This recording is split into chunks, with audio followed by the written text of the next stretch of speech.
Welcome back to another episode of ROC Boys Football. Michigan just finishes up game one of the season, winning 51-7 against Colorado State.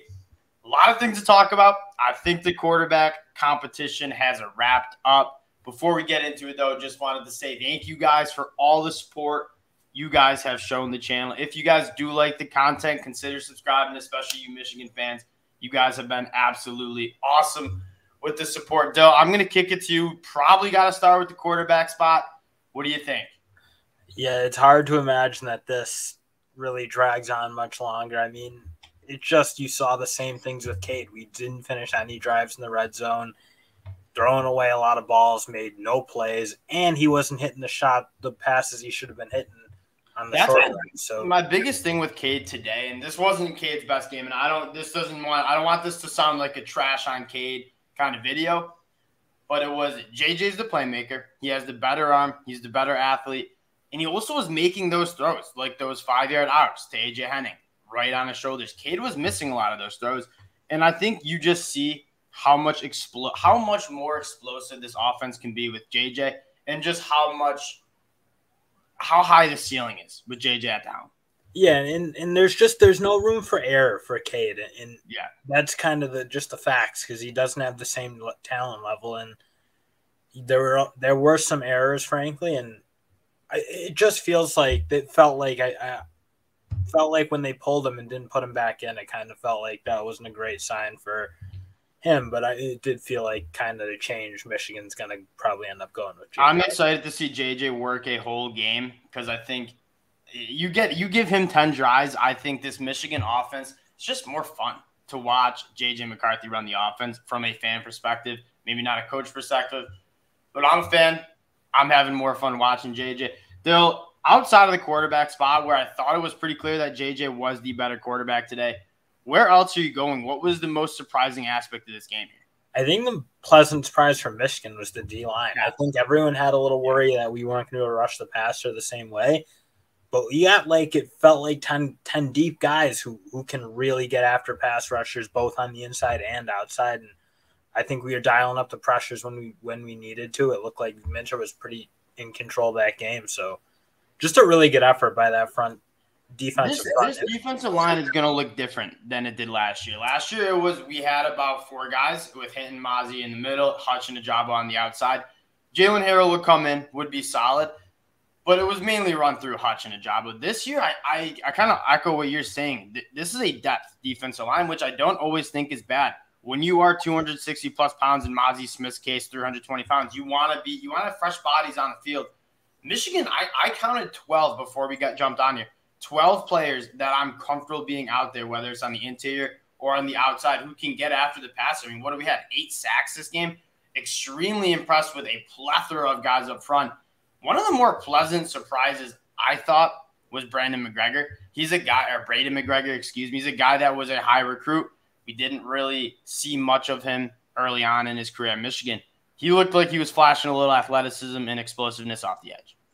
Yeah, and that's probably the big thing, is he was the one winning one-on-one pass rushes pretty consistently, I felt like, today. And obviously Anoma came in, looked pretty good. Yep. I mean, Mike Morris did what he was supposed to do. Jalen Harrell looked really good. So you kind of knew some of those guys. But, yeah, with Anoma and McGregor stepping up and looking like they can really provide a spark and great depth, I think as Michigan fans, you're really happy about that.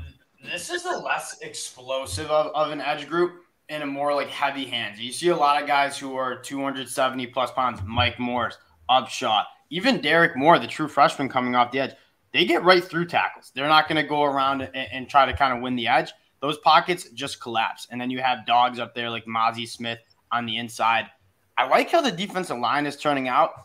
Another position group that I would point to is the wide receiver room, and just how deep it is. And we didn't really see them get to work too much today, but you take a look at the box score. We had a lot of pass catchers contributing. Roman Wilson has legit speed. We knew he was fast. I mean, it's really hard to make Division I football players look slow. Roman Wilson did that on the screen pass.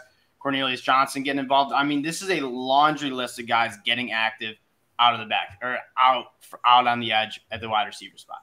Yeah, and I think we all kind of knew that was going to be a position of strength. We knew the offensive line, so those were two of the positions we knew were going to be great. Obviously, the running backs looked really good. I thought Corum played well. I thought Donovan Edwards played really well, and then Stokes, frankly, as the three, I thought he showed some good things for a freshman. So Agreed. I think the offense looks pretty good. I think it with JJ, it just adds a new dimension. I know Robert Griffin talked about it on the broadcast. I know you've been harping on it, but when he's in, there was a lot more space for the running backs to work because it does hold. It takes one extra player out of the field, and Cade just doesn't do that. He doesn't have the mobility. So I think the running game obviously was just kind of what we expected. Really good, really tough, physical, and obviously JJ adding the dimension, and it really kind of popped in the second half. Offensive line, I think we're gonna have probably the best interior offensive line in the country. Olu at the center spot. You have Zach Zinner. Trevor Keegan actually kicked out to left tackle at a certain point. He probably will play guard, I'm guessing, in kind of the bigger games. Kind of wanted to see what you had with Keegan at left tackle.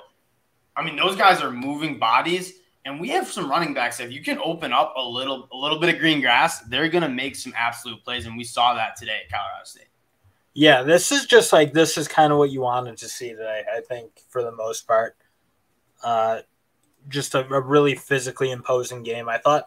And then just as broadly as speaking on the defense, they were flying around, which is exactly what I think sometimes was missing with Don Brown, because sometimes it is so much pressure where you're kind of stuck on islands. Like this looked like a harder, more difficult defense to play with, and just a lot of guys like really making some nice plays. Yeah, and the defense I'm very excited for because I like what the backers can do blitzing. I'm interested to see how our secondary plays out. I thought McCarty Page looked really good. Mikey Sandstrill at kind of that nickel back, kind of what Dax Hill played last year. I was really impressed with what he could do. Having a guy that played, 4 years on the offense side of the ball, he's a very good tackler. And as a nickel back, you need to tackle in the box. Mikey can do that.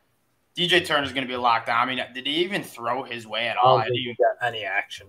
Yeah, they didn't really target our outside receivers besides Will Johnson kind of getting beat down the boundary kind of in the garbage time of the fourth quarter. They didn't really target downfield that much. A lot of underneath throws forcing us to tackle. And I thought our backers and our DBs did a great job flying to the ball and wrapping up. Yeah, and I don't know. I was really happy about how that game played out. And I think we answered our biggest question. Our biggest question is who's gonna rush the passer, who's gonna make it happen. And we saw a plethora of guys that were ready to have step up and make some plays. And, I mean, it is what it is. It's Colorado State. We'll have the same conversation against Hawaii next week. But the question marks you had, the quarterback question mark, answered. I think the defensive line, the pass rusher question mark, I think was answered. And so those big question marks that were kind of the national media was getting after Michigan for, I think we answered those. This team looks to be a very complete team. Can't really find a weakness with this ball club, and I just can't wait to get into Big Ten play, see what we can do on the road at Iowa Week 5. Don't want to look too far ahead, but I cannot wait for that game. We appreciate you guys checking us out as usual. Again, if you like the content, you like talking Michigan ball, consider subscribing to the channel as I just give the right hook to my mic, and we'll talk to y'all later. Peace.